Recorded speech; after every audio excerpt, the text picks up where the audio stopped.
Welcome to 132 Problems Revisiting Mormon Polygamy.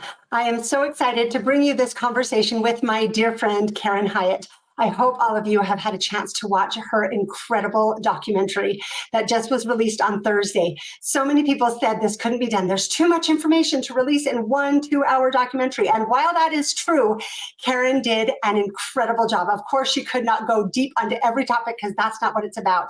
But I am so excited to have this documentary. It is incredibly well done. And I'm really excited for this conversation where Karen shared a lot of behind the scenes information, where we got to discuss this topic in depth. I always love conversations where we learn new things while we're talking, and that definitely happened in this discussion. So I'm so happy to share it with you. Thank you for joining us.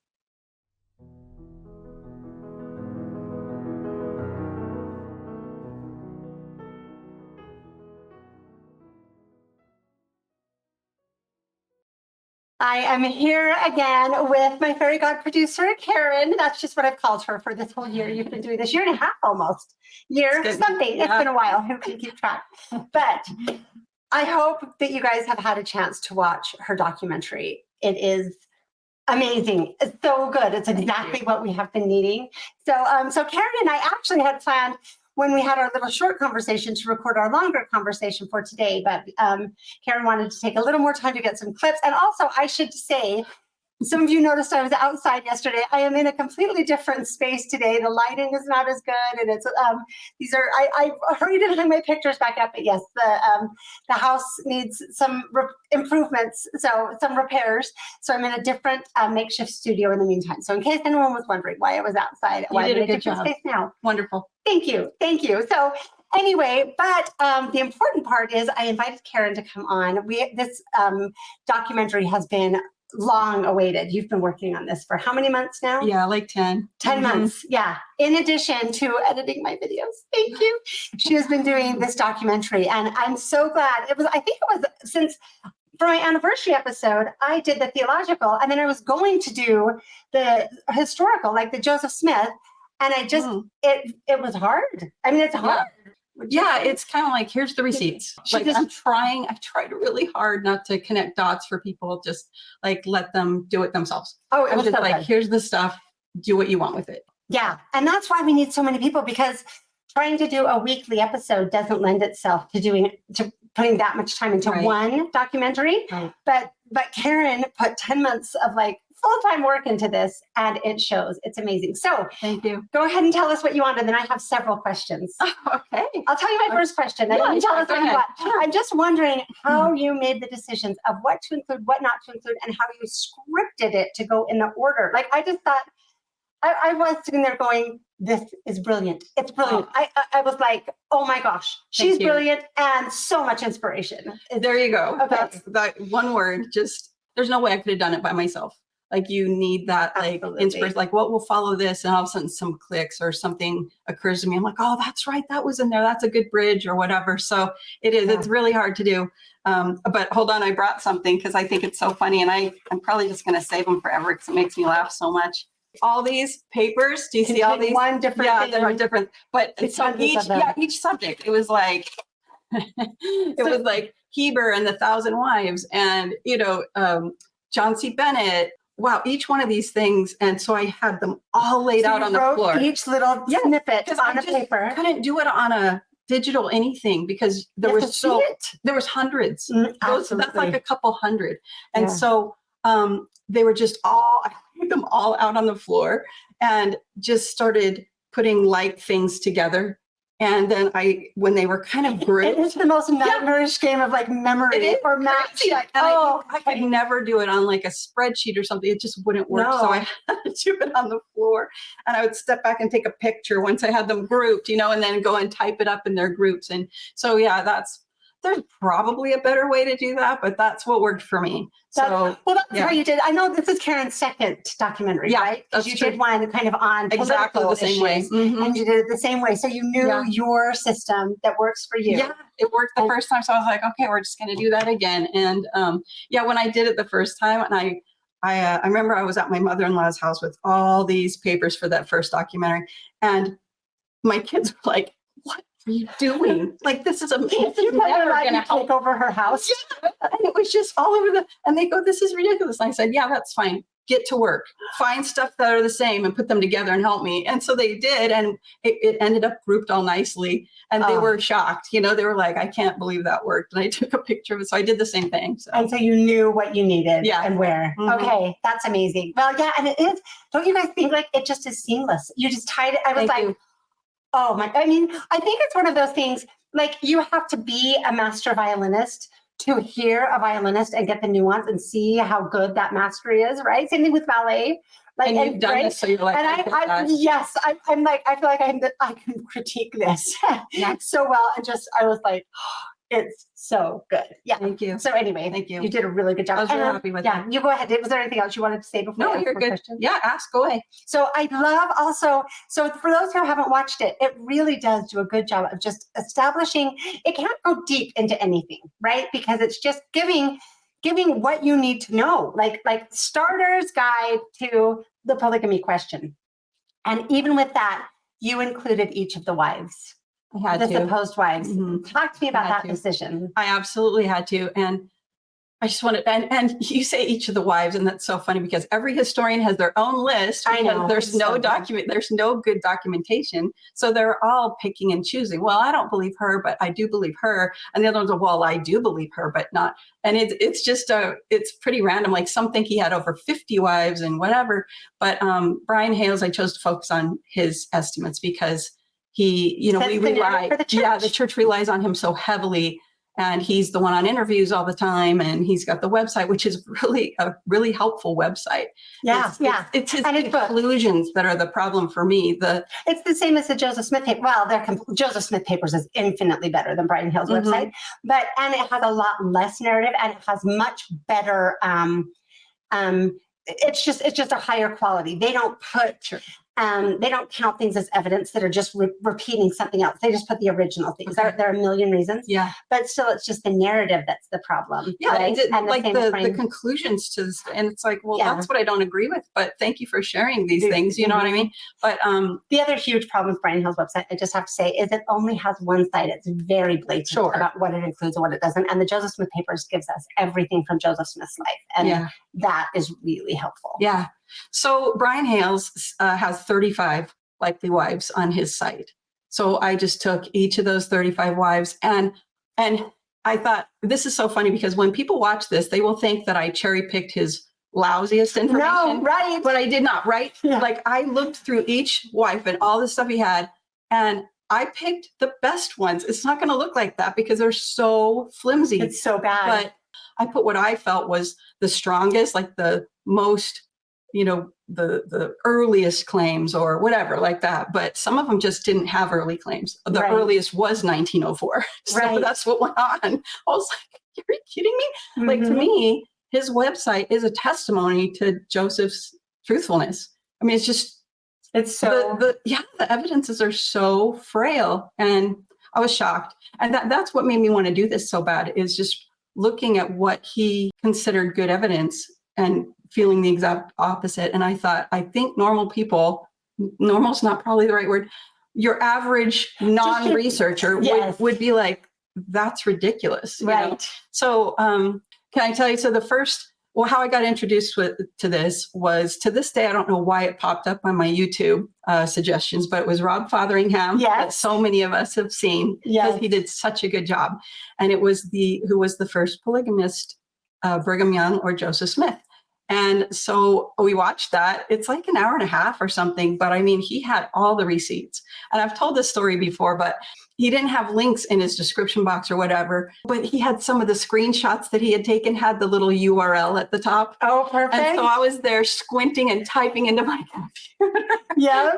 William, read me what it says. XRQ, the crazy URL. And I'd type it in and it would come up. And it was like, my gosh, it's all seriously legit. Brigham really said that. Joseph really said that.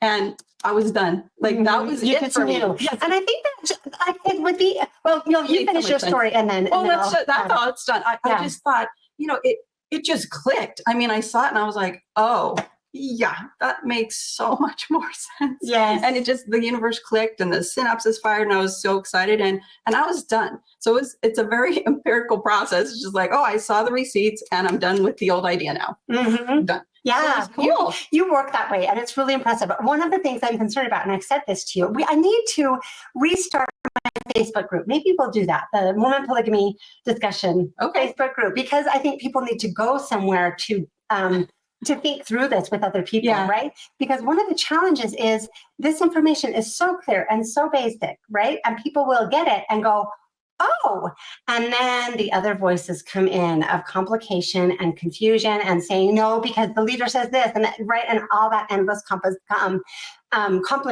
that isn't. It's kind of like I compare it to you get an inspiration from the Lord, right? It's that first thought, I should do this, and then it's like no, because you have to do that, and no, because they'll think this way, and this, that, right? You get that, like all of those other voices coming in. I find that to be the case on these kinds of topics where it's like here's a clear presentation of truth, and then boom, boom, boom, right? And so that's what I guess I'm wanting to nurture people through that the best we can, to where it's like here it is, here's the truth, and a lot of people will go, whoa, but it might shake them up, right? Right. It and could, so, yeah. So I think it'll be good. Maybe if we all go and join that Facebook group again, I think it's called, I'll look it up and I'll be able to tell you. And I will take, maybe I can take Mormon out of the name. I did Mormon polygamy because it's historical. Fine. Yes. But I want this to be a safe, nurturing place that members don't feel, oh no, I'm afraid, but go ahead. What were you saying?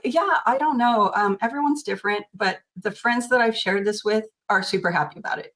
Like they, I go, guess what? Have you guys seen the Joseph Smith Papers Project? Do you know what that is? I just tell them, all these original documents are scanned, like 10,000. It's like amazing. And it turns out Joseph never practiced or preached or advocated polygamy in any way. Yes. And they're always like, what?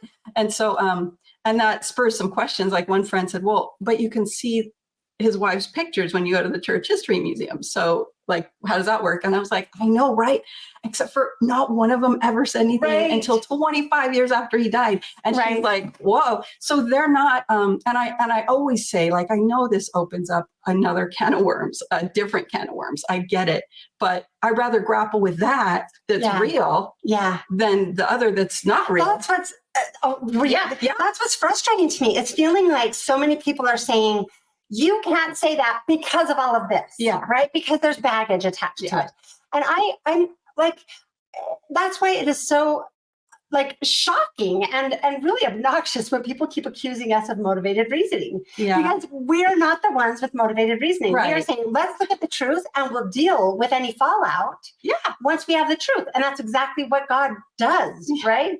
And so the longer that we sit there and go, we can't look at this because of all of our fear of what it might mean. And frankly, I think that's what faith is. I've said this repeatedly. Faith is hope in things which are not seen, which are true. So if we have faith in God, then we know that God can handle truth, right? Like God's not afraid of us investigating with sincerity and honest hearts. And so when we start looking into it, we can take any little question it might bring up to God, right?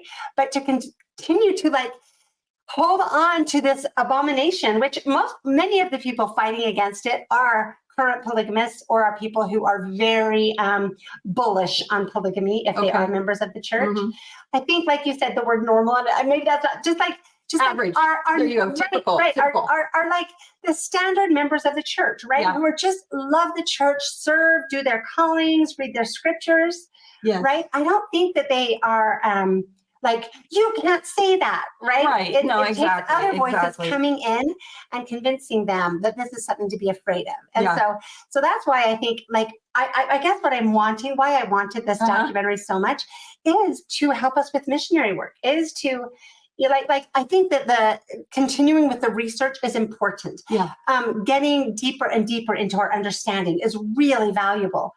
But it's so much more valuable to also keep doing that while we are having ways to bring new people to this understanding, right? To do the missionary work.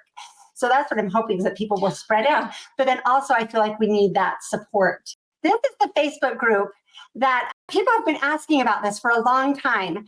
And this is the Facebook group I started clear back, I want to say in 2015, but I'll have to look at when it actually was. Maybe it was it was 2015, 2016, that time period, after I had studied this for a couple of years. And it did just like hurt my brain. I mean, it makes you go, wait, what? This is, and I was much more pro polygamy. I can't say pro polygamy. I was much more on the polygamy bandwagon than the average member, because my grandmother and and then as a homeschooling mom, and I had gotten into these communities, and I had heard like the AUB explanations of polygamy, and they all sounded totally legitimate to me with what I understood. So I think that I was more open to polygamy than your average member, right? That's like you said, the normal people. And so it shook me up more than the normal person would, because I didn't have objections to it, because I just had heard these beautiful stories. I thought there are things I didn't understand. So I started this group, and I think what we will need are a few people to come in and be moderators. We've had, I had another friend be a moderator with me for years. So if anyone would like to join this group, I will just start adding people to it. And if anyone would like to volunteer to be a moderator, let me know, because that will be really helpful. And let's just use this as the place to discuss this, this entire thing. Like, you know, for anyone that we're sharing this with, we can tell them to join this group. If anyone has suggestions of a different name, if you know, but it is historic Mormon polygamy. And so we can just start joining this group and get the conversation going here on this specific topic that I think would be helpful. So there's that group, and we'll start adding people, and let me know if you want to be a moderator for it, because that would be helpful, because it hasn't been going, so I just haven't had time to moderate it. Sounds good. So, yeah. And then what were you going to say? You were going to say something else. So play the end of this. She's not seen. So she's seen this. I gave it to her, of course, immediately to, you know, get her feedback and stuff. But I made a change yesterday morning, the morning that you guys have all seen it. So anybody that's watched it, you've seen a little bit that she hasn't seen the ending. Is it the new interview? It might be the new intervio. Oh, did you see? I have seen the interview. Is that what it did is? you? Yeah. With who? With Ben Spackman. Oh, shoot. Yeah. I actually messaged him. Then you're in trouble then, because you should have told me about that. Because oh my word, I was so elated at the stuff he said blatantly right there. Right. Like, this is changing, and we're going to see a lot of our old traditions go away. And I was like, get out. We're Facebook friends now, and I messaged him. He hasn't responded to my message, which is a little telling. Okay. Ben Spackman, I think, has probably some other issues that he's thinking about. Yeah, right? Sure. And so, but the fact is, what he is saying is true across the board. If anyone hasn't watched it, I'll play some clips of it. Okay, so we're going to play a clip from the documentary, and it is the Ben Spackman clip, right? Yeah. Okay. In 1973, an Army physician named Lester Bush wrote a scholarly article demonstrating that the race-based priesthood ban was not instituted by Joseph Smith, as had been presumed for over 100 years, but by Brigham Young. Bush was not an accredited historian, yet his article was widely read, and scholars today believe the article played an important role in the lifting of the ban 5 years later, since, as President Nelson has wisely noted, good inspiration is based on good information. Might we be on the verge of another such pivotal moment in our history? Church historian Ben Spackman believes that change is coming. This is kind of a report of my research about how do you teach better history to students when the inaccurate history has been taught to them by official sources. From the pulpit. From the pulpit. Correlation, which oversees all of these things, never said, hold up, we need to check the older sources, because that's not their job. They're not historians down in the archives. Human expertise can have an effect on how apostles preach and how they understand. Even inspired prophets and apostles are dependent on their human knowledge and traditions. Elder McConkie preached that. B.H. Roberts preached that. That's been very clear in church preaching, but I'm not sure it's always filtered down to us, and we have these ideas about how prophets work and what they know. Human expertise matters. We need the best expertise we can, and we're going to draw on it officially and formally, and we're going to encourage it. Context and the best information is kind of important for building lasting faith. And here's what I think.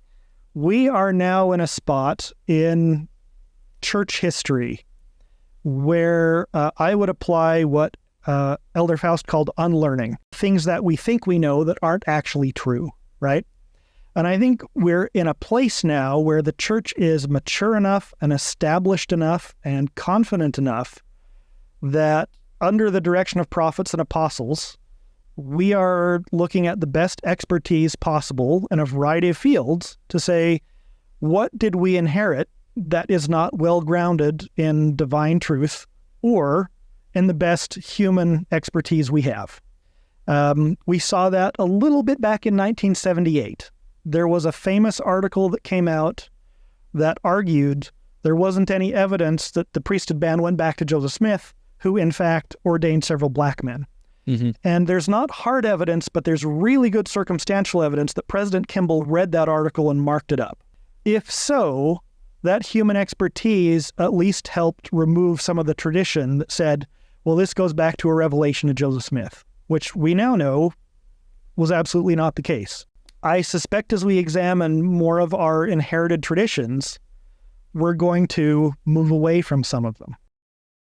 Is that so amazing? Is that the part you wanted to play? Yeah. I cannot believe it came out right before your documentary. And I of course, wasn't going to say, Karen, you have to add this to your documentary. You should have. It was amazing because it was, it was ready to go yesterday morning. I thought I would post it around 11. So we're recording right now on Friday. This was released on Thursday, and we're planning to release it Thursday it's morning. A Thursday morning, a late morning or whatever. And then my son came home from work, and he's living with us temporarily.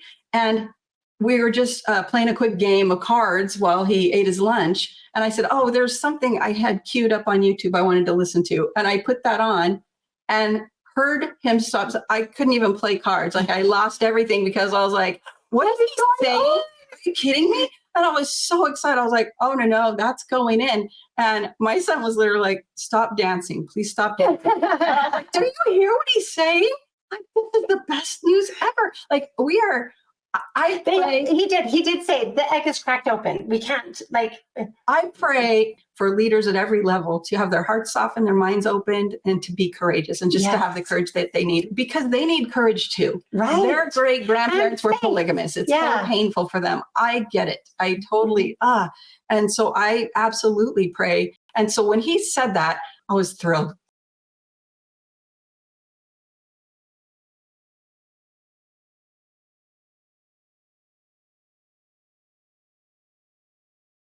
That's so great. Mm-hmm. That's what, in a recent conversation I was having with a church employed historian who was kindly engaging with me a bit.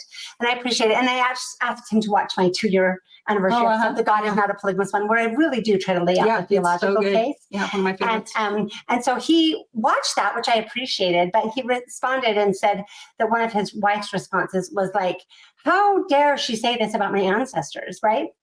And I understand that, like that's a genuine sentiment, but I can't help but go to the Anti-Nephi Lehi's, right? The Book of Mormon. What is it we are wanting to, what is it we constantly say? They were willing to, first of all, recognize it, but then forsake the false traditions of their fathers, right? Yeah. So for us to, it's shocking to me how we just don't liken our scriptures to ourselves and say, if my great grandparents did it, because most people, it's not as close in their genealogy as it is in mine, right? It's like back there. If they did it, then it was right. And that is so surprising to me when we have the Anti-Nephi Lehi's who themselves had been sinful, and all of their ancestors, all the way back to their first father, Laman, right? And they were willing to repent of that. I've said this before. That's another thing I said in this conversation to this really good man who's a church historian. I said, I don't think that our ancestors want us to be saying, if they did it, we are doing it too. Or if they did it, we believe it. I think that what they want us to do is to do better than they did, right? To recognize what they did that was where they were deceived. Yeah. I know that as a parent, I certainly don't want my children to be like, if mom did it this way, I'm doing it this way, because mom was perfect in everything, right? Yeah. I'd much rather have my children take the good, and there is so much good from our ancestors to take. Truly their sacrifice, their work ethic, their love for the Lord, their faith. I mean, so much good. Yeah. And there's some not very good. There are some really negative relics of polygamy. Like when I started to talk to my mom and because my mom's mother was the oldest daughter of polygamists. She grew up in it. She knew both of the wives, right? They knew Aunt Aggie and their grandma, right? And so they knew it. And my mom was able to share a lot of what that culture kind of was and has been. They never talked about things. It was very hush hush. You couldn't say any of your feelings. You couldn't, it was very, the stories started to come out of my great grandmother that just break my heart, that like of her rocking her babies late at night when she was alone saying mine, because nothing was ever hers, right? Wow. They were their babies. And I mean, many, and some of the jealousies. Anyway, we have a lot of we have a lot of cultural baggage that we need to let go. And I think our ancestors would be thrilled if we did that. Right. I truly believe that. So that's what I'm hoping. Sorry, I went off on that whole thing. I just think it's really interesting to think about the objections that people have and how we can best help them through them. Yeah. Right? Because it's going to be different for everybody. It is. It's going to be Some different. Some people are like super thrilled. I have one friend that she said, well, I have a shotgun, so we're not doing polygamy in our house. And that was the end of that. And that, of course, it's so funny and she's funny. But in all seriousness, like for most of my friends, they think like me, like, no, if it's something that's real, I'm going to do it. Yeah. And so a lot of us, like Lisa and Heather, both, it was such a good episode. So we can link that. Yeah, we'll link that Why one. It Matters. That episode is a good one. And it's so terrific because like I wanted to do what God wanted me to do. And it seems horrific, but it's like, he's number one over everything. And it's in the scriptures. And it's like, okay, so I guess this is a thing. So I, worked, and it was like, okay, I trust him so much. Like I got okay with it. Like I got all right with it to the point that I was like, I can do this with his help, just like Lisa did. Mm-hmm. And I love that because after that, then he's like, okay, thank you for putting me first. That's Abraham's sacrifice. It's the Abraham. Yeah. And now I will give you your ram in the thicket, which is this nice Rob Fotheringham video. It's not a thing. And I was like, this rocks. So it was fantastic. So I got both. I do understand completely when you just want to put him first, and you're like, so these people that are, well, you're just not up to it. You just can't handle it. I was like, no, I was ready to handle it. I'm good. But I was on board. I was super happy to not have to. I didn't see the side. I thought, it'll be wonderful when we are living the full truth of the gospel. We can have all of the blessings. Jesus can come back again. That is what I thought. So when people say that I'm just doing this because I have polygamy, I'm like, no, it's so funny. Don't underestimate how naive I was. And I see a lot of people that naive still, right? They just don't understand. And so just today, I did a recent interview with that quick media guy that, and I'm still trying to it's just frustrating because just today, because one of the things he said when I was trying to bring out Jacob chapter 2, verses 31 through 35, which are always ignored, where it explains why God always condemns and forbids polygamy. And it's because of what it does to the women and the children, particularly the women. Right. And Greg told me that's an emotional argument. Yeah. And I was like, what in the world? And so just you did good. You're like, well, God kind of does care about our feelings. Literally, it says God is saying women's feelings matter. Don't tell me it's an emotional argument to bring up what it does to the women when that's the reason God gives, right? And just today, the day we're recording this, he did a follow-up episode with Brian Hales because, have me talk first, then let Brian Hales respond to what I said. And my husband was listening to it upstairs as he's doing some of the work on our home. And I heard Greg and Brian talking about that emotional, about how I was making an emotional argument. And they're right. I'm like, we have two men sitting together saying that, bringing up the broken hearts of the women and saying, this is why God says this is always forbidden, saying that's an emotional argument. Yeah. I don't know what to do. Right? Right. We've talked about this. I just think that they're petrified. Oh yeah. And they put all their, and for Brian Hales, you know, we don't have the motivated reasoning. Like, we aren't sitting there with volumes of stuff about Joseph Smith's polygamy sitting on the shelf and everything. They're really expensive to buy. I just had to buy one of his volumes again, and they're not cheap. Is that right? Okay. So anyway, it's like, that's rough. That's rough. I mean, I think all his, collections are valuable. I think it's so valuable what he's done. And it's okay to say, you know what, my conclusions weren't quite in line. That is what we always say that. That's why scholarship is great. Like they always say, science changes as new information comes forward. True scholarship is supposed to, what it's supposed to do is say, there's new information. We have to pivot to be in line with new information. Right. What I see happening constantly is they are pivoting to try to avoid the new information. Yeah. Like, oh, I loved, because you included in your video many of the things that I got to cover on my channel or that other people have brought up. For example, Brian Hales about Joseph Smith III's interview. And also his response to Rob Fotheringham that you included, where he explains, no, this is why the change to the journal entry was just bringing it more in alignment with DNC 132, right? What Joseph wanted all along. Right. Really like painful. That, I was so glad you included those things, because that's what I'm talking about. It's like, we have new information coming forward. Look, this is what the original journal entry said. This is what they changed it to be to line up with the new revelation that they brought forward. And instead of pivoting to go, oh, we need to account for this. Yeah. They're instead going, how do I pivot to get out of the way of the truth that's coming, so I can just stick with my narrative that I established before the truth was there. It's a hard way to live. I would hate to have to do that, you know? So it's like, I'm glad I'm completely free to think what I want and change my mind if I need or whatever.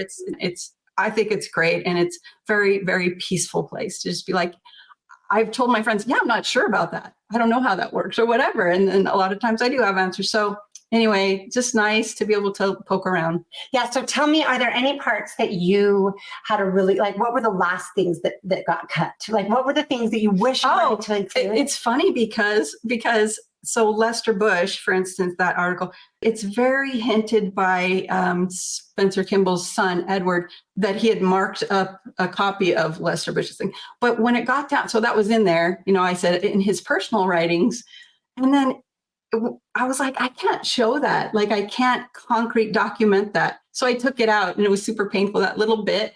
And then said it. Yes. So that was just like, thank you. So I just got one of it in there. I did want to ask, because it's such a big undertaking. That's why it's been so hard. There's so much. So I want to know, like, how you decided what to include. And I guess my first question is, what was like the most painful to not include? What were the last things that made the cut, that didn't make the cut? Foot washings. Oh!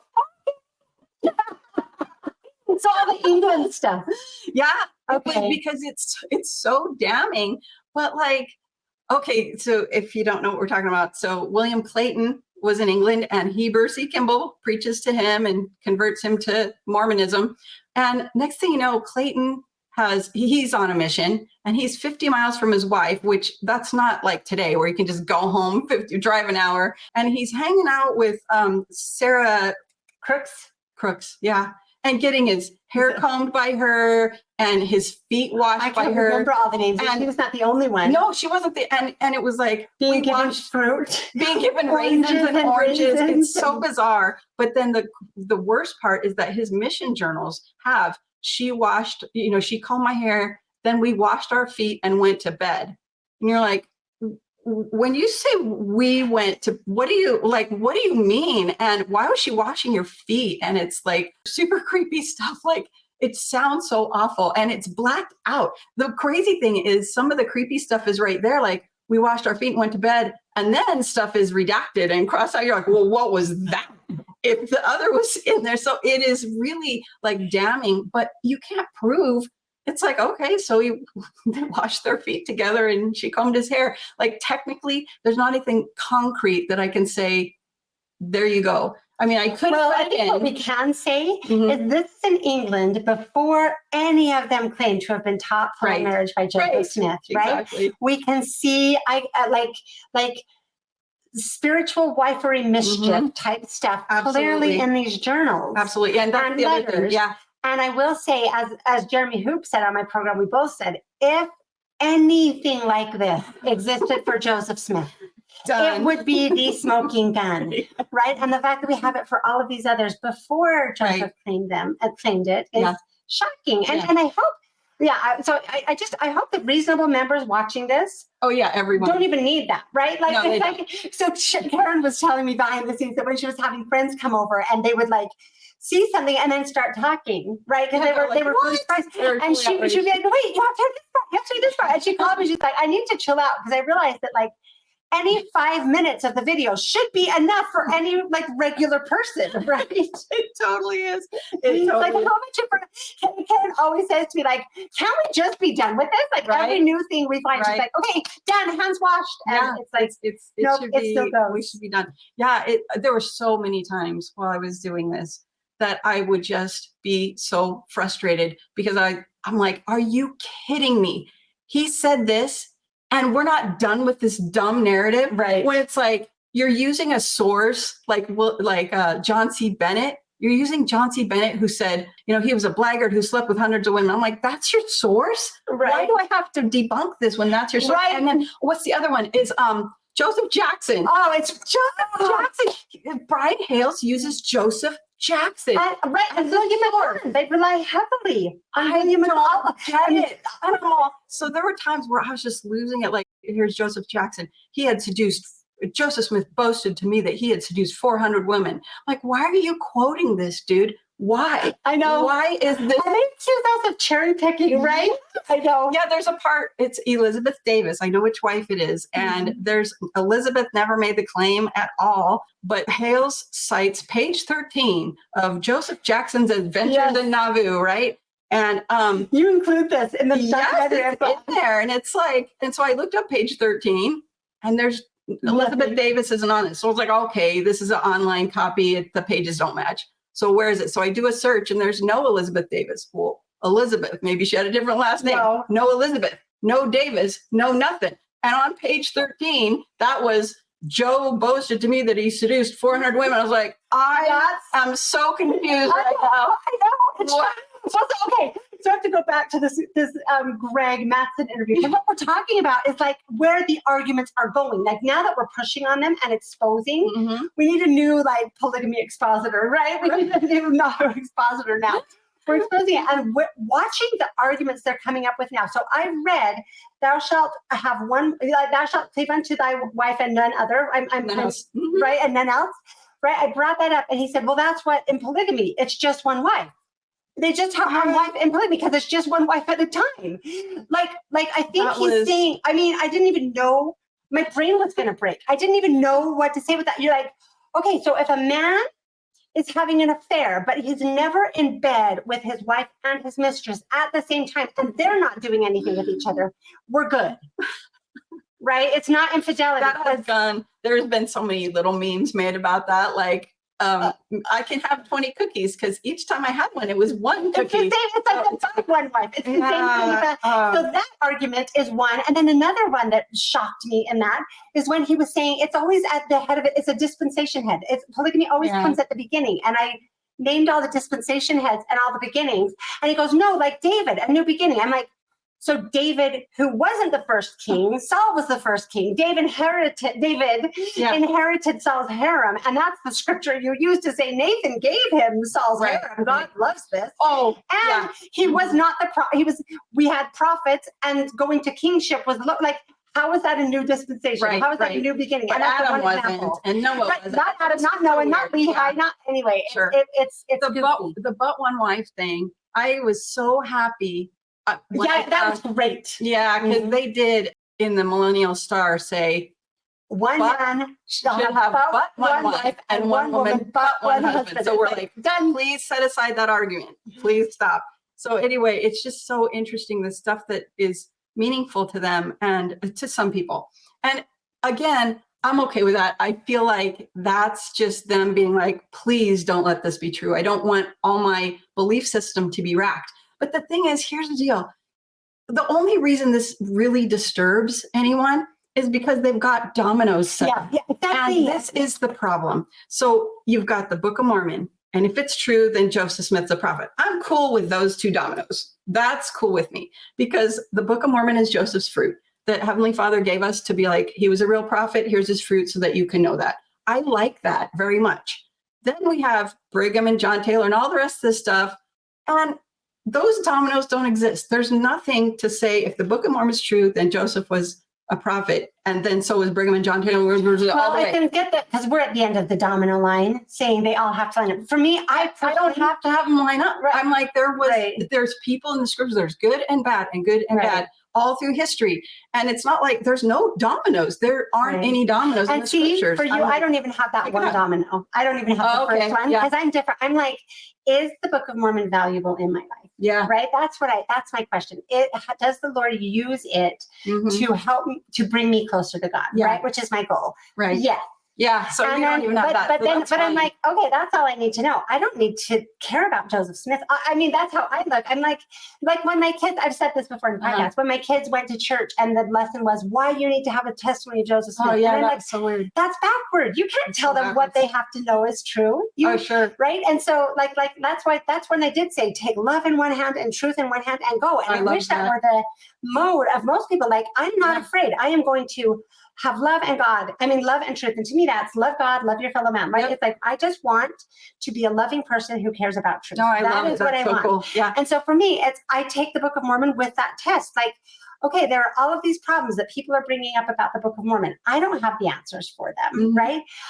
I'm not asking, is the Book of Mormon valuable as a historical document? For me, that's not how it's actually the most valuable. I don't need it to tell me the ancient literal history of North and South America. Maybe it does, but I don't know where it happened. Like to me, is it valuable in the principles it teaches, right? That's interesting. And then, and so that's my, I'm not saying one way or the other. I'm just saying it has value, like independent of the literal historicity even that if it was a parable, you're right? Just like the Good I compare it to the Good Samaritan. The Good Samaritan is valuable to me. I don't need the Good Samaritan to be a literal person, and I don't need to say Jesus was lying if there isn't actually that Good Samaritan, right? And then so that's my value. And then Joseph Smith, for me, he totally could have done this in a million different ways or gotten it through what is it, automatic writing that RFMs that are, I'm like, if the fruits of it are good, it's good. Joseph Smith is a whole other question for me. And so for me, it didn't hurt me. It didn't hurt me. Right, that's cool. Like I was like, okay, that's another question. When I looked into specifically Emma Smith, I was like, nope. And then the further I've gotten into the history. So for me, and maybe people will disagree, I don't like the dominoes. I do not think that's how truth comes. We look through the scriptures forever. If people are repenting, they are God's people. Exactly. God establishes a covenant. Yeah. The people do everything wrong, including the leaders often. Yeah. And God keeps calling them to repentance. And the second they repent, right, they are coming back to God. So for me, is the church good? Are the fruits of it good? Just like, does it help bring me closer to God in many ways, while it also is challenging, but that's part of coming closer to God, right? Just I did an interview that will air, I think, in a week or two. That's like, the church is just like a family. It helps us come close to God, both in the positive and in the negative ways, right? We learn forgiveness and charity and love and overcoming and resilience. We learn discernment to find truth from error, while at the same time we are taught truth, and we are taught to love God and to repent and to be humble and to feel the Spirit, right? And so for me, I just think I just think we can take each thing on its own and say, is God here? Is God in this? And in the areas where God isn't necessarily showing up, like for example, the priesthood ban, I'm not going to have that be part of my church in terms of my faith. Do you know what I mean?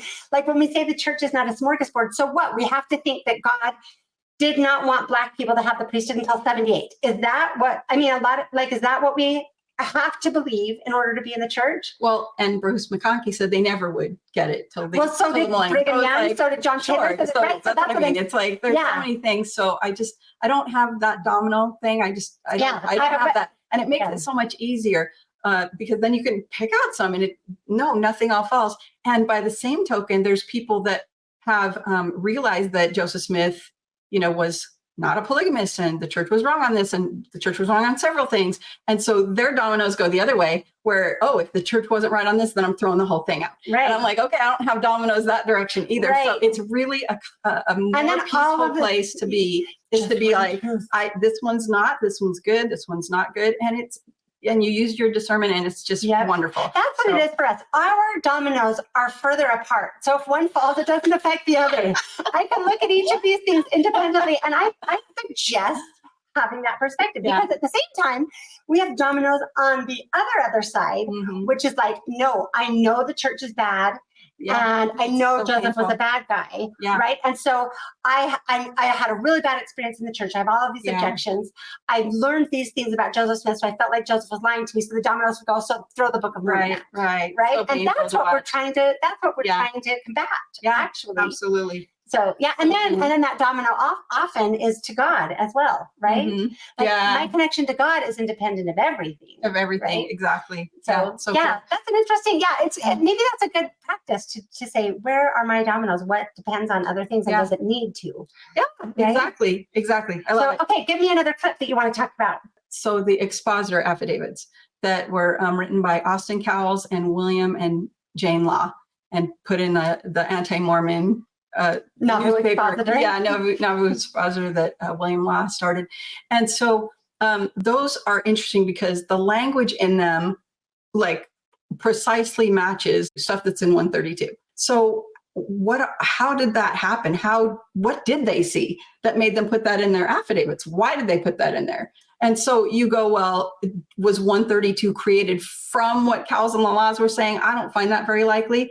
But what I do find likely is that if there's secret polygamists in Nauvoo, and you're trying to kind of recruit them, and you're trying to tell them that Joseph has this secret doctrine, you would want something written down, because it's so much more compelling if you've got something written. And people would be like, well, that sounds far-fetched. I'm like, agreed, it does sound far-fetched. But what makes me laugh is that is exactly the story that the historians tell, but Joseph Smith was in on it.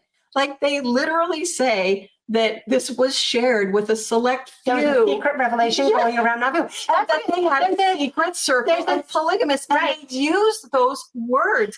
And the word candidate, like I said recruit the first time that I recorded it, if they were trying to get recruits. And then I saw Bergera, Gary Bergera, and he used the word candidate, and it's the exact same story that I just said, but it's Joseph Smith knew about it and was trying to get the candidates. And I was like, oh my gosh, that's one of my favorite parts is to watch the historians line up with there was a secret inner polygamy circle. So funny. There's a secret cabal and Joseph only shared it with a few. And I'm like, but take him out of the equation and all of a sudden it's preposterous? Right. Like, what are you talking about? Especially when we have him on the record everywhere fighting against it. Oh, and they have to ignore all of that. They never so those crazy. And people go, well, are you trying to say that Brigham Young and all these people close to Joseph were practicing polygamy right under his nose and he didn't know it? That's ridiculous. And I was like, oh my gosh, their story, the historian's story, is that Joseph and all these people were practicing polygamy secretly right under Hiram's nose, and he didn't know it. Like, Hiram is somehow, like, it's okay that his very brother and co-president of the church, he's doing all this right under Hiram's nose, and he doesn't know. But if you say that other people were doing that weren't as close to Joseph, under Joseph's nose, and he didn't know it, that's preposterous. It's like, it's the exact same story. Yeah, it's the exact same story. Unbelievable. Yeah. Unbelievable. It's really, really funny. In fact, the next episode I'm trying to get ready is Hiram and his wives, because it's so funny. It's like that should blow the lid off of everything you're saying and relating to Hiram.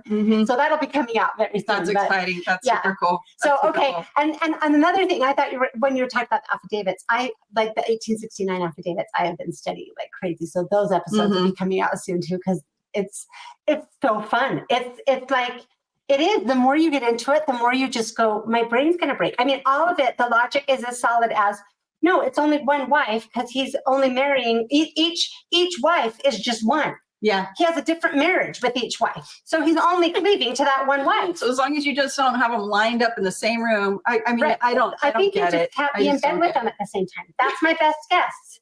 That's so crazy. Anyway, that's the logic that they are.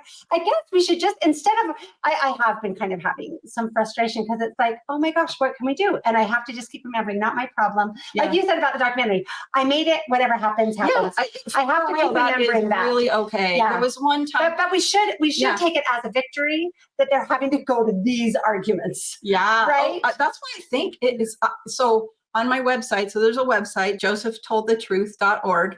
I thought that was as straightforward as I could get. And on there, I've got links to everything in the video. And so that you could see, because I want you to go to Brian Hales's website. I want you to go and thoroughly look at it, because he's got an article on like Lucinda Pendleton. He's got an article on Lucinda Pendleton, and the thing's this long. Right. But you look at it and you're like, wait, you literally said that there is no evidence of any sealing. He said evidence for a sealing between her and Joseph Smith is non-existent. Like, that was the word he used, non-existent. And late in the game, I'm kind of reviewing this, and I see myself saying that. I was like, non-existent. I mean, that sounds harsh. Yeah, that's like, surely he's obviously I don't want to be disingenuous. So I go back to his site to go, what did he really say? And I look and I was like, he's not kidding. Like, he's not kidding. No one claimed it. She didn't claim it, but no one else claimed it. There's nothing. There's no. That happens again and again. There's no. Usually there's something like Andrew Jensen's list, or like there's John Bennett's initials. or John Bennett's initials, Right. or something. So but I'm not kidding. For Lucinda Pendleton, there's nobody said it. Nobody claimed it. And I was like, what? She's on Brian Hall's website. That's the evidence. Because she's like, that's how good the evidence is. Anyone that's on Brian Hall's website must be a wife. Yeah, it was very. Okay. It's truly weird. Oh, that yeah. is weird. It is so weird. Okay, one of my favorites is Patty Sessions. All right. Yeah. So Hale says there's a And she hand. was an old lady in Nauvoo. Yes. There are cute little pictures of these ladies, and people are like, oh. So Patty, there's a handwritten entry in the diary of Patty Sessions in 1860 that she was sealed to Joseph Smith. That's very early. That's what? because the affidavits so are much. 1860. It's 1869. People Right. don't understand the And- timeline. Yes, nobody claimed this. Like, the very, very earliest was 1867. Somebody said something, Mhm. but 1869, the bulk of them. 1860, someone said this in 1860. I was super curious. I'm like, okay, whatever it is, I've got to take it in. So I go and look, and it was just beautiful. Like, are you kidding me? So it's called Mormon Midwife, the Diary of Patty Sessions. And the diary is an actual diary. That's rare too. It's like, whoa, it wasn't a later reminiscence. Diary, Yes, right. an actual diary. And it was 1860. So in the midst of her 1860 entries, all of a sudden, in the middle of an entry talking about making blankets, these 2 pages are stuck in there. These 2 pages, and back then, like, they could bind and rebind by sewing. Yeah. So these 2 pages are stuck in there, literally in the middle Sewn of the blanket in. making entry. And one of them is totally undated, no date on it. And that's the one that says, oh, I was sealed to Joseph Smith. It's very weird too, because it's like, I was sealed to him. And then when there's a place for it to be done, I hope someone will do this work for me. And then there's a little second page that's attached with wax. And that does have a date, which is 1867. And she's like, and what that one says is that I was sealed to Joseph by proxy with Joseph F. Smith standing in. I was like, Joseph F. Oh, she was still by proxy in Utah with Joseph F. Smith. Yes. and I was like, this is her evidence. 1860 handwritten. Mhm. So that one just It's like the killed me. Melissa Law Bible. We know they were creating a body of evidence. They were Mhm. manufacturing evidence.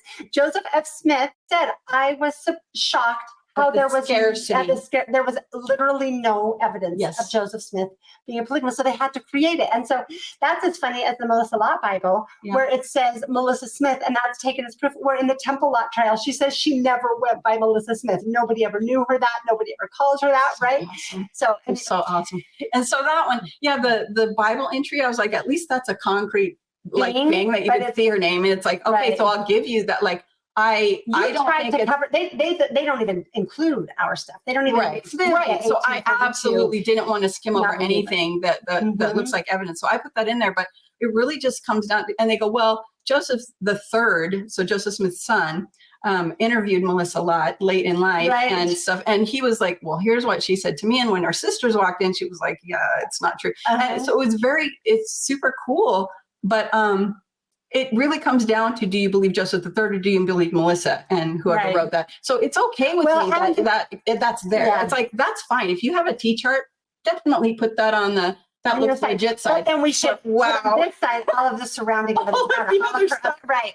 And also, every one of those things that I look at, like for example, that Patty Sessions journal, it looks like it's evidence on their side, but it very quickly has to become, manufactured evidence, which isn't just neutral. It should call all of the evidence into question because you see that they are creating it. And that's something that I think needs to be taken more seriously. It's like, every time when they say there are all these children and we say there are no children, you can't just say, oh, we'll erase that from that side. We'll say, okay, we don't have that evidence anymore. You have to say, oh, they were being dishonest to try to make this case. Yeah. That's why the William Clayton affidavit was so important to me. He says in his supposed diary entry on the day that Joseph received 132, and he puts that Joseph and Hiram went and took it to Emma, and she was very bitter, blah, blah, blah. So it's like, that's hours after it supposedly happened. Joseph and Hiram went and gave it to her. But then, decades later, 1874, you get this fleshed out affidavit with the whole story. And he just recalls that there they were. And Hiram was like, you need to write down the revelation and I'll take it to Emma. And Joseph's like, you don't know her like I do. No, please just write it down. So, and he says, use the Urim and Thummim. And everyone's on, wasn't the Urim and Thummim taken back by then? But that's okay, whatever. But he used the Urim and Thummim and get a revelation that's written down so Emma will be persuaded. Right, it's much, much, much more comprehensive. Yes, the later reminiscence. Yes, and he says, Joseph said, I don't need the Urim and Thummim because I have it memorized. I was like, it's a 10-page revelation. How did you memorize that without ever writing it down? And that's one thing that I wanted to put in there, but that's my, again, that's my connecting the dots. And I tried to leave that out as much as possible, but I loved it so much that 1874 affidavit was Hiram took it to Emma, and specifically saying, it's not like he just didn't mention that Joseph went with him. No, he says, Joseph waited with me in the office. It's a big difference. It's so funny. And then Hiram comes back. Oh my gosh, I've never had such a talking to. She was so mad at me.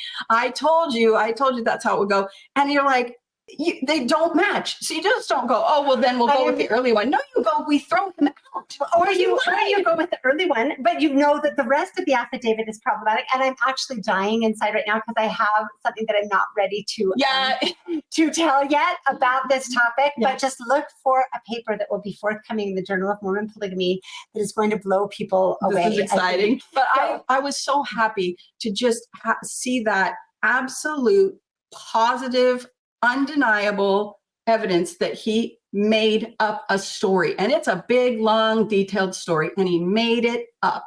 So it's like, no matter what you think of 132, he made that up because it doesn't match this. It doesn't even internally match. So it's like, you know what? He has to be thrown out as a credible witness. You're done. So you cannot place him above Joseph and Hiram. And I'm glad you made that point. I don't think, because one thing that people accuse, I try not to just say, I'm throwing that witness out. That's not how I approach it at all. Until they perjure themselves? No, I don't throw it that. Oh, that's nice of you. No, I think, I know that's how you think, but I've engaged with this enough. Like we can take the specific things they say and say, where do they rank in credibility, right? And that's the thing that makes me crazy. I throw them out into the not very credible bin. Is that okay? They're in that. Okay. Well, no, I know people are going to hear this and say, you're throwing witnesses out. And I'm like, okay, I am. Yeah, she does. Out he goes. As a credible witness, you have perjured yourself in a huge way. You didn't make a tiny mistake. But to me, you told a whole story that doesn't match what you said 3 hours after the event. Supposedly, Done. apparently, you claim. But the whole thing about he had it memorized, that's what I'm like, we don't even have to worry about that. It's the story itself is not plausible for so many reasons. The Urim and Thummim, then to say, I have it memorized, I can recite it anytime, when it's like, well, when was this given, right? Because you claim that this was given decades ago, but it has all of this information that's right now happening with Emma, supposedly, right? That's only pertinent this day. So how is it a memorized recitation? That you've had forever. And my favorite, by far, my favorite part of 132 is the first 3 verses, where he's like, okay, so you've inquired at my hand about polygamy and how Abraham and Isaac and Jacob were justified in their polygamy, and prepare your heart to receive. And it says, I will answer thee. Prepare thy heart to receive what I am about to tell you. And then like 40 verses later, 50 verses later, he's like, and P.S., the Lord's like, Emma needs to accept all the wives that I've given you. And I'm like, what are you? Right. We're done. Like, and my friend was watching this, one of the ones that came over to watch the video. And at that part, as we went through DNC and saw, she shall be destroyed and all these things. And he was just looking at it. He goes, I got to go reread DNC 132. Yeah. Right. It's in there, but we don't see it. We don't see it. And we certainly don't talk about it in Come Follow Me or whatever. It's just not going to be there. And it's like, wow, I'm going to give you this, but you already have wives. That is mental. So I was awesome. Yeah, I do think maybe that's a good thing, because I think it's useful to suggest to people after watching this documentary to read Jacob chapters 2 and 3 and Doctrine and Covenants 132 side by side and just see what they discern. Right. Yeah. I saw the contradiction early on. Yeah. I saw the contradiction when I used to wonder about it. And I thought, wow, those are 180 degrees apart. And I concluded that DNC was more recent, so it was the more correct. Oh, that was interesting. So I was like, I guess Jacob didn't know what he's talking about. That's so interesting. And the fact that Joseph Smith's like, this was the most correct book. Right. That should have come into my mind. And for me, also, the contradiction really is, how does God view women? Yeah. That's a question that I think is worth telling people. Like read these 2. How does God view women? Right? Sure. Are they possessions that don't matter? And see, I never felt that way. I definitely just never felt that way. I already knew. I was starting from the premise that he loved me and he loves all of his children. I had no doubt about that. So I just always thought, something about this polygamy thing, it will become clear later, and I'll realize something later. It will make sense later, and I'll see how great it is and how it's a blessing. It's shocking to me. The one thing, like, how you always say, we can wash our hands, we're done. But one thing that I think could do that for so many people is finding out the original Doctrine and Covenants in 1835 and 1844 during Joseph's life had section 101 and 104, the statement on marriage. Then we get this out of the blue in 1852, and it's not added to the Doctrine and Covenants until 1876, when that is removed. Yeah. That is something that that is what should be in our manuals. Right. You want to talk about cherry picking? Let's see where Brian Hales talks about that on his website, or talks about that in his narrative that he creates. And that's exactly that is a core central. That is our canonized scriptures. That should be the most important thing that every member of the church should know. No member of the church should be surprised by that. Exactly. And every single one is. And but at least it's useful for us at this point. Yeah. Because they all look at that like across the board. My friends are like, what?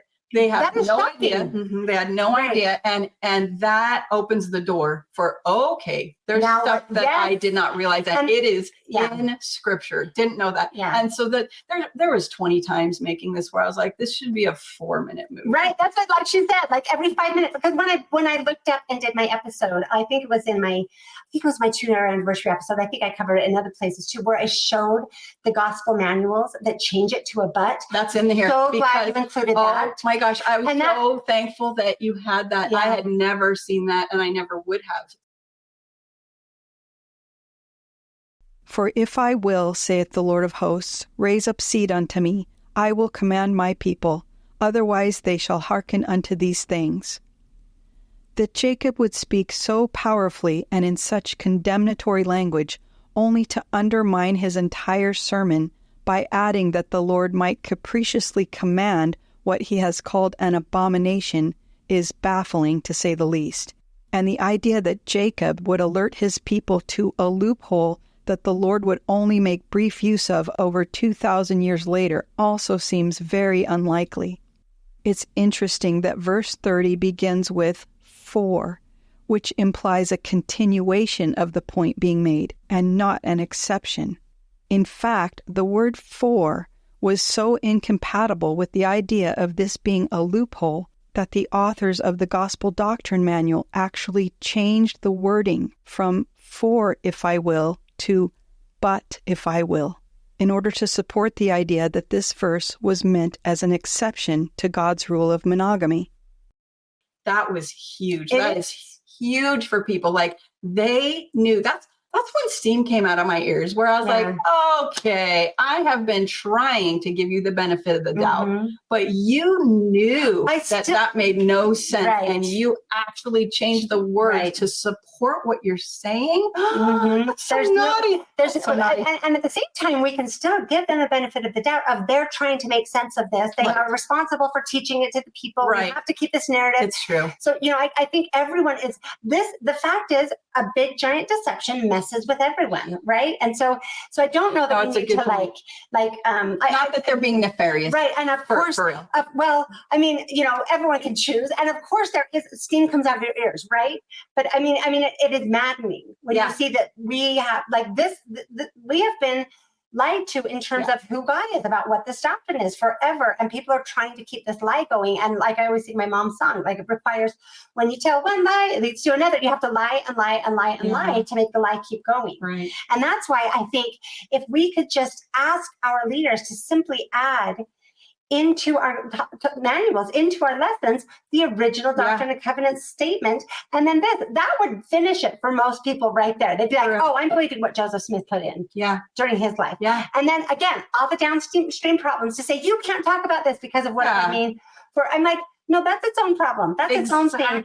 And we can do the same thing of moving the dominoes apart and saying, look, Brigham, we already know, I say this all the time. How many things do we know that Brigham got wrong, right? That have already been disavowed. Right. And so we didn't add a section, thankfully, to our Doctrine and Covenants that is as demeaning of people of different races as Section 132 is of women. But that doesn't mean, do you know, it's horrible that we have added these kind of demeaning scriptures into our canon. And absolutely. So that was my realization in our conversation is like, that should be included in our manual. Oh, it so should. It would be so nice if all of the historians would just present the information, but they don't. They say, like, Brian Hales says, Joseph Smith, tried to marry her daughter. I mean, he states it like matter of fact. Right. And you're like, but you look and it's like, who did it come from? Well, it came from the daughter, like in 1908. And she had married an anti-Mormon by then. She hated it. I was like, how do you say that? How do you just pronounce that? And he did the same thing with William McClellan. He said, William McClellan interviewed Emma. And in that interview, she said that Joseph was an adulterer and a polygamist. Right. Like, can you not say that William McClellan claimed this? Right. And then Emma denied it completely? Right. And then he takes that to the point of saying that both Emma and Joseph Smith III were just blatant liars. Yeah. Right. So that was super painful. I was just reading I was just studying Another Wife that will be coming out. And again, found that he's giving this whole journal entry that I'm like, that's weird. I haven't read that journal. I thought I'd read, Yeah. And look up the footnotes. And it's another one. I've pointed these kinds of things out on my episode, on my podcast before, where you go to the footnote and it's Quinn's notes. We can't find the original, right? That is not good enough. You can't, things have not been destroyed since D. Michael Quinn was doing his research, right? And if it's not been released, you can't use it. Exactly. And we have caught Quinn. I never want to say anything bad about D. Michael Quinn. Brilliant historian, great guy, good friend. But we have caught him using bad sources before. Yes. He has cited, if nothing else, he has footnoted known forgeries before in his official works. So no, you can't just say, well, Quinn claimed that this existed. Yes, and he does that a lot. Right. So we have to be like we have to actually, if if the church does want to keep with this narrative, they need to release all the stuff. Yes, absolutely. I agree so much. And what kills me is when the historians give the church leaders the narrative, because the church leaders are not. They don't have time to do what we're doing. So they give them the narrative. And then we go, hey, there's holes in the narrative. And they go, you're talking against the church. That's like, right. Okay, don't do that. Like, you can't do that. I am not laying this at the feet of the church leaders. I'm not doing that. Something that's important, they should, in my opinion, set aside some of their busy stuff and go and look into this for themselves a little bit and not outsource it every time. So they bear a little bit of the burden, but the vast majority is at the feet of the historians. That's why it's called woe unto you, scribes, because it's their fault, because they've hidden so much and whitewashed and just it's been a dance, the church and the church historians. Yes, it's tricky. But when you watch that face to face with Quentin Cook, that's where he talks to them, these young people, and he's like, we wanted you to have a place where it wouldn't be misinformation. So we had the Saints book, Saints, the Standard of Truth, so that you could go there and get correct information. And he held it up. And this is the part I really wanted to put in there, but I was like, I don't want it to look insulting. But he held that book up and he said, if it says it was raining, it was raining. And I was like, oh my gosh, no, so hold on. That's not how any That's just history a is done. misunderstanding of history. Right. I was like, 9 people said it was raining, 2 said it was snowing, and 4 said it was sunny. So police thought no, they do the best they can. And you can't say that about anything. But my heart went out to them because I thought, oh my gosh, that was when it really clicked for me that they think that they're getting unvarnished truth when these historians give them this narrative. And that was like, okay, well, we have to seriously do this movie, and just to show that, no, there's an absolute other side that they're leaving out completely. And you really need to know that. Yeah. That's really like even basic things like what was in our scriptures and how our scriptures have been put together. That is so basic and so important to us to know. And the other thing, okay, yes, this causes problems. As I have studied Brigham Young, that has been a painful journey for me. I have people who are brutal, who brutally mock me that my son is named Brigham. Can I just say, people are horrible on all sides of this, right? I love my son, but I went through a big crisis of learning, when you read what Brigham Young said, what he did, it's painful.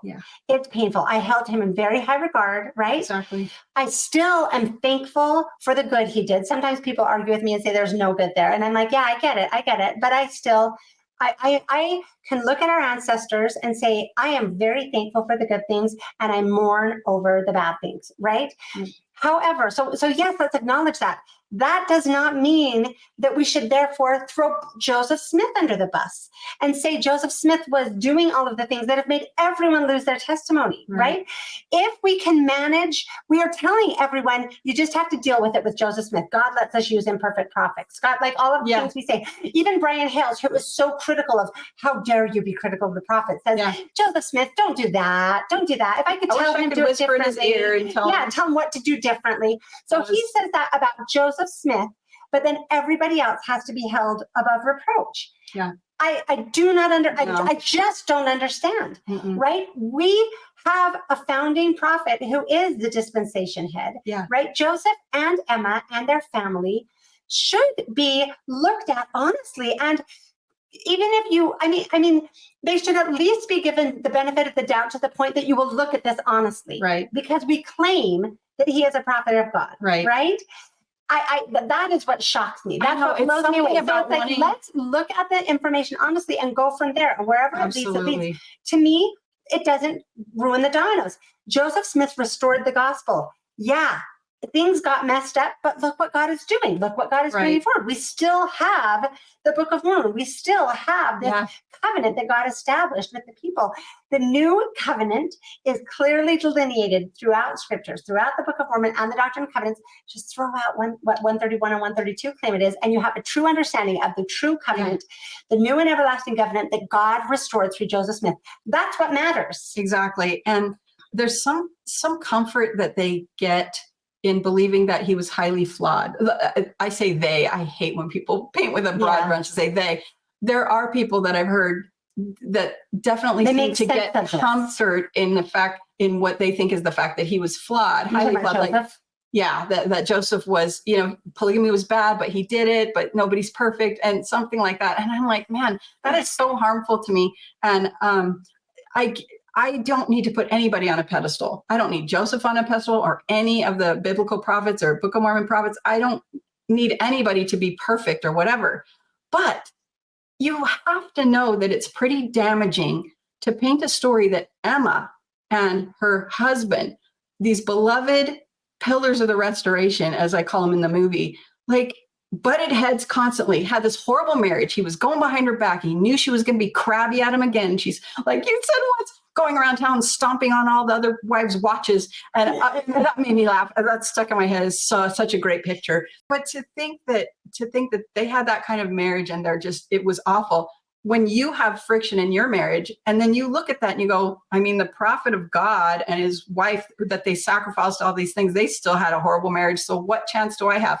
That's got to play into there for some people, and it's not healthy. It's not okay. You should be able to admire people. Role models. Yes, it's okay. That doesn't mean you worship them or idolize them or any of the thing. It's like, that's cool. Like, oh, look at all they went through and still they loved each other. Read their letters to each other. Don't read what the historians say that they said to each other. Don't read what William Clayton says that we don't even have access to still. Yes. It's so interesting to me that they always said forever, Josephine Lyon said on her mother, Sylvia Sessions Lyon, said on her deathbed that Joseph was Josephine's father, right? Like this was a deathbed confession. Mm-hmm. We know it was true, yeah. right? And first of all, it's third hand. I mean, it's at least second hand, decades after she died, right? Like 30 it's in years 1913. Yeah. This is 1913, this affidavit.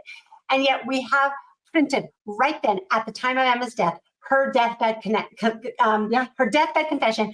Emma was not a believer in this doctrine of it doesn't matter what you do, right? Like Emma, and we have testimony after testimony after testimony of how truthful Emma was as a woman, right? She was very truthful, and we're like, she was lying. She was protecting her sons. But Josephine is telling the truth about her crazy story. Because it's deathbed confession. Like the double standard here is, I choke on it often. Like I just. You sit there. I love it. Karen goes like this. She's like, okay, done. I just sit there and go, Some of the stuff just leaves you speechless. Okay. In fact, the Josephine Lyon thing is so funny because you can read the papers that the scholars wrote after the DNA evidence came out and said, no, Josephine was the daughter of Windsor Lyon. But several of the scholars discussing this were like, what did Sylvia mean when she told Josephine that she was Joseph's daughter? And I was like, are you serious? Like they're still, even though, nope, you were his daughter, they cannot throw it out as maybe she made it up. They can't do it. They're just like, then why did Sylvia tell Josephine that she was Joseph's daughter? She must mean it in a spiritual sense. Well, like, that's right. She's on her deathbed. She's like, come here. I have to tell you that he thought of you as his spiritual daughter. Like, what? And she's like making a big deal out of it. Like, oh, she pulled me aside and told me this. That's not anything that would be a secret thing that you hold all your life. It's been used as proof of polygamy. That's never how it's been interpreted. So we have that interpretation. And then the other interpretation that I have come across often with highly respected historians is she was sleeping with both men. Yep. Right? That's the other one. Oh my gosh, that's my favorite. It's a spiritual wife, or she was sleeping with both. Because that's what Sylvia would have wanted people to believe about her. People literally go, this literally proves that she was sleeping with both, or else she wouldn't have thought that Josephine was his daughter. Right. Oh my word. So I just feel when people say something like that, it's like a big neon sign. I'm scared to death. Please don't rock my world. Anyway, so this thing had several parts that I just thought this should be a 2-minute movie and we should be done. The one that gets people, the part that really gets people. Yeah, tell us what people have resonated with. Have liked. So the chart with Brigham Young and his wife. The wives, yeah. And it's just so powerful. It's like, there's the martyrdom, and there's like 30 of Brigham's wives, like the majority of his wives were right afterwards, still in Nauvoo. And the whole like, oh, we had to hide it because it was illegal in Nauvoo, goes out the window. You're like, there they all were, right? Here's the thing. There's a secret group of polygamists passing around a secret revelation, right? ridiculous if it doesn't include Joseph Smith. Totally the unquestionable truth if it does include Joseph Smith, right? And the reason it had to be so secret is because we were in Nauvoo. Yes. And it was illegal and it was hostile. Right. Okay, let's break that. Right, this is what makes people's minds explode. Yeah. Mine, So they're saying that is the reason. The reason it had to be married is because they were in Nauvoo. Yeah. So we are saying, yep, there was a secret group of polygamists passing around a secret revelation, taking wives secretly, and Joseph was fighting it along with Yes. Hiram, right? So, and they were the limiting factor on Yeah. it, right? So they're still in Nauvoo, Right. when it explodes. Yeah. Right? It's amazing. What was it that was taken away? Joseph and Hiram. Right there. It's like, Nothing else changed. we're done. Because it is ludicrous. It is truly ludicrous. It's so crazy. It's so crazy. There, so going through the wives, like the scant evidence on just the vast majority of the wives, the evidence is just so flimsy. And so people have really responded to that. Yes, And it is one of them, beautiful. So my son, who, he's been in the house and he's heard this and heard me editing and he's seen it. And he's so nice to like watch it with me when I watch it with people sometimes. Oh, So that's really nice. He's probably of seen the him. thing in full 3 times plus all the clips. But he was like, this last time that we screened it just a few days ago, with people that had never heard of this. I had only talked to the wife very briefly and she's like, oh, that's interesting. And I said, well, come watch this for me, And so I didn't know what her husband had 0 introduction. So I didn't know what they were going to do, but I think it's good news. That's all I'm like, I think it's lovely news. You guys come and watch it. So anyway, they watched it. And when it got to the wife, there's a good 42 minutes of the wives. Yeah. Because I wanted to go through every wife. I didn't want the whole end of the I movie didn't until want to the leave conclusion. anyone out. Mhm. I just wanted you to see so that it wasn't like, well, I wonder what he said about these ones that she left out. No, I'm putting them all in. But when it got about halfway through the wives for the 3rd time that my son has seen it, he kind of looks over at me. He's like, It's too long. yeah, he's like, and then afterwards he said something like, did you think the wife part was long? And the husband goes, oh no. When you got to that part, I was like, okay, take your time. I want to hear this. Oh, wow. And I was so happy to hear that. And That's that was, great. so I was, and my son was like, really? He says, oh yeah, that's the part that meant the most to me because I wanted to know what they had said. And I was like, okay, so that was a clincher that I was going to leave it in. I trimmed it down as much as I could, but I had to leave the most important parts in, like I said, the strongest evidence, which some is just not at all. It's like we have one claim. And there's one part, anyone who's seen it, there's one claim where he says, Benjamin Johnson is the sole evidence corroborating her sealing. And he uses the word corroborate. I was like corroborating it with what? You don't know what that means. Right. Like you have to, and literally it's only his claim. And again, in 1903 or something crazy. And I'm like, no, when you start seeing these names that keep showing up and you have broken down, it's kind of like you said, how you want to throw William Clayton out. And I'm like, we can't do that. We still have to get, but Benjamin Johnson, when you see that he has been so dishonest so many times, at that point, when he adds another wife in 1903, you can go get out of here, right? With that, you can be like, sorry, Ben, I'm not. No, we're not accepting your next admission. Oh, crazy! It is. I can't believe the stuff that they're okay with, and so Mary Herron. Yeah. Oh, that's terrible. Yes. So funny. I was like, that was another where I was like, can we be done now? Like, can we just make it a 5-minute movie? But he was like, Mary Herron never claimed it, but her son-in-law did. And because it was early in 1850, it's important. I cut out so much of that section that I really wanted in there because go look that one up, you guys, on Brian Hales' site. Look at Mary Herron because it's much worse than I showed you. Mm-hmm. Much worse. Because he says, because it was given by the testimony that she had sexual relations with Joseph, because it was said by a devout member of the church, and in 1850, she's included here. And I read it twice. I read through his stuff twice thoroughly because I was convinced I was missing something or mixing up people. Joseph Ellis Johnson was on trial. Not a trial, but they were thinking about doing a trial. And for impregnating Lorenzo Snow's new wife. And I was like, our definitions of devout might be a little, so if for anyone who hasn't watched it, I'll tell you this right now. It was one of my favorite ones. It was so insane. But Joseph Ellis Johnson, what did he say? He was quoted as saying that he was familiar with the first frigging that took place with his mother-in-law by Joseph. And I was like, hold on. And that Are you was kidding? their version of the F word. That was their. So that's what, yeah. okay, so Mhm. that is As I interesting understand it. because at some point, I know that in England, like that was as of 20 years ago, I know that that word was very, very offensive there. And so I was like, oh no, like I want to be able to show this to anybody, including like Elder Kieran. Yeah. And I was like, okay, so I actually messaged an internet acquaintance in England. I was like, so my understanding is is this, because I looked at the internet and you cannot tell from the internet Right. if it's bad.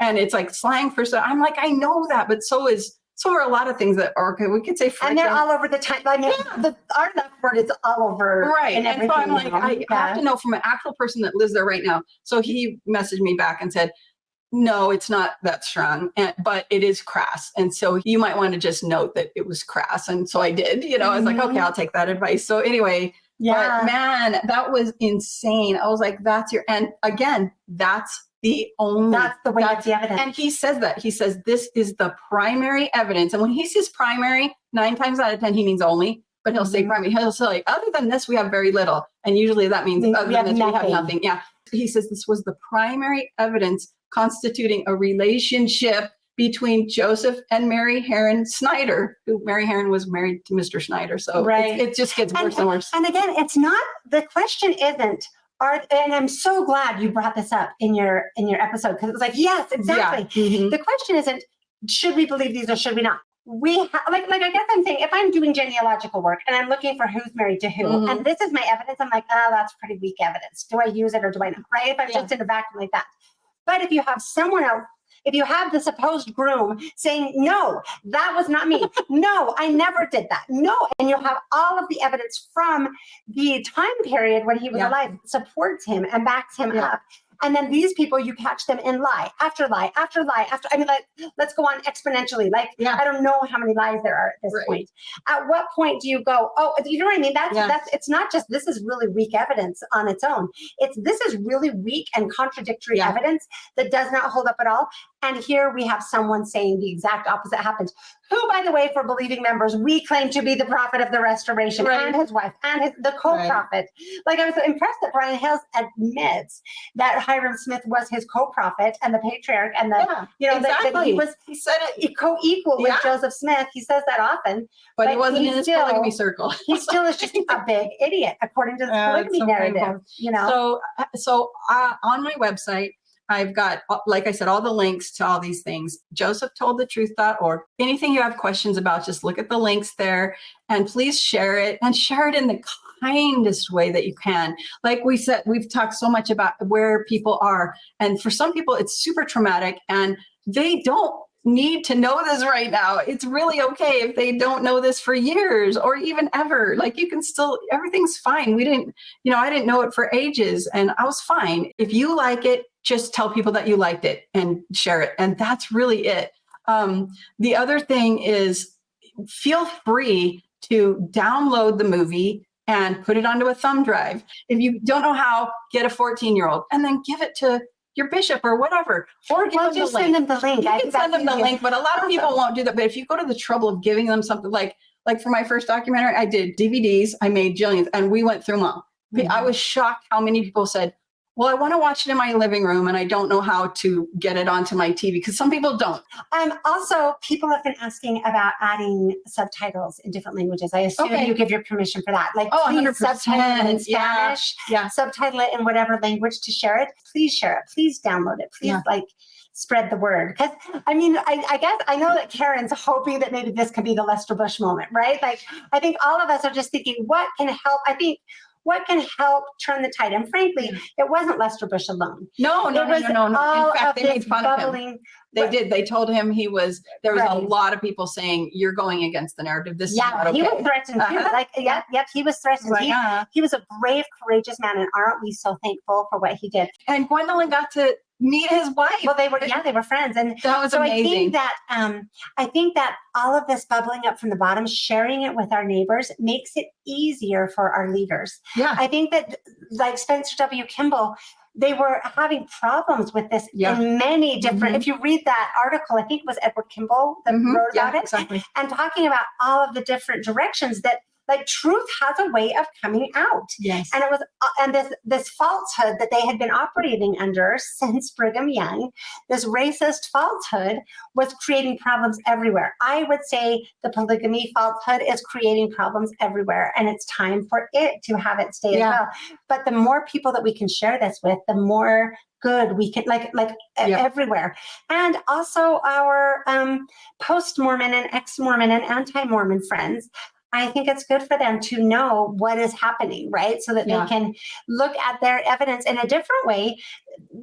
Again, just like Bill Reel said in one of our engagements, it doesn't mean the church is true. I'm like, I'm not arguing that. That's like I just look at. I'm going to throw it out for a better reason than this. Some people want to use different topics for an agenda. Everyone always thinks that they insist on knowing what my agenda is. I'm like, my agenda is ask the truth. that. Yeah. To someone who watched it, he watched it. And then he said, what was your purpose? And I was like, I literally say that at the beginning and give you like 2 minutes of why. What are you talking about? I care about this It truth. was so bizarre. Right. I'm not trying to destroy the church. I'm not trying to prove the church. I'm not trying to it was anything. Weird. It's like this is true. For truth's sake is one thing, but also just to not have that rattling around the back of your head. Like maybe my husband will be with someone else someday. On my website, I linked to Lisa's story. Yes. The whole episode with Lisa and Heather, and then the one with just Lisa's, because her story is the most touching, eye-opening. That's why. Both of them. That's part of why I'm doing this. A big reason. And I think that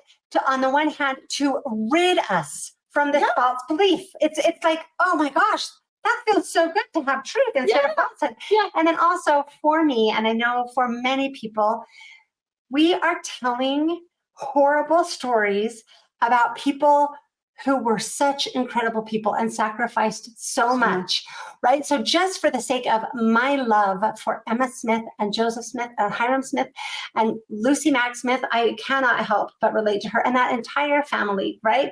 That it's like, if you know that a lie is being said about somebody and you have found evidence to show that it's a lie, and you want to share that evidence to say, hey, this isn't true.